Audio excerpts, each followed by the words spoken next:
Fortifié par le Saint-Esprit dans l'homme intérieur, le racheté devient un véritable soldat de Christ, toujours plus capable de discerner les principautés, les puissances et les princes des ténèbres de ce siècle. Il apprend que le prince de la puissance de l'air dispose de forces invisibles pour attaquer l'enfant de Dieu, qu'il a accès dans la pensée et le cœur des hommes et peut les amener à leur insu à faire sa volonté. Revêtez-vous donc de toute l'armure de Dieu. Éphésiens 4,13 nous commande l'apôtre. Christ a vaincu sur la croix ces légions d'esprits du mal. Mais vous qui êtes unis à Christ, vous devez les vaincre à votre tour. Revêtez l'armure mise à votre disposition. Le Christ n'a pas triomphé au prix de sa vie pour que vous vous endormiez sur sa victoire. À votre tour, sachez vaincre comme il a vaincu, si vous voulez partager son trône. La victoire s'obtient par le sang de l'agneau. Et ceci nous ramène toujours au calvaire et aux souffrances du Christ, rempli du Saint-Esprit.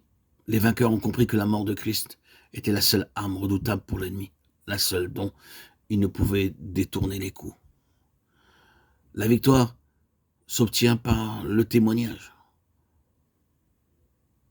la joie de confesser le Christ.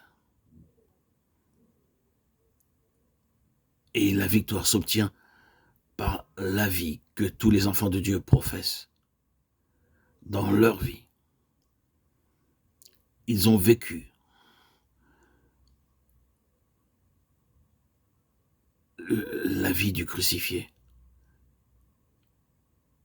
qui a transformé leur vie.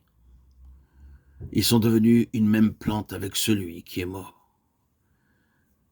Crucifiés avec lui, ils triomphent avec lui sur le prince des ténèbres. Ces enfants de Dieu ont obtenu la victoire parce qu'ils n'ont pas aimé leur vie et l'ont exposée à la mort. Rappelons-nous que la croix est l'unique moyen de victoire pour tous les enfants de Dieu. C'est ainsi qu'unis au Seigneur dans sa mort et sa vie de résurrection, nous sommes déjà avec lui dans les lieux célestes, bien au-dessus des principautés et des puissances de l'enfer. Alors seulement, lorsque nous avons appris le secret de la victoire et que nous sommes sortis de nous-mêmes pour nous réfugier en Christ, l'ennemi envoie contre nous toutes ses légions les unes après les autres pour essayer de nous en déloger.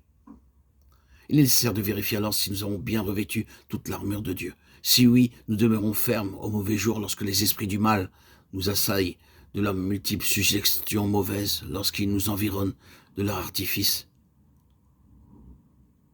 Et ainsi, nous obtenons la victoire.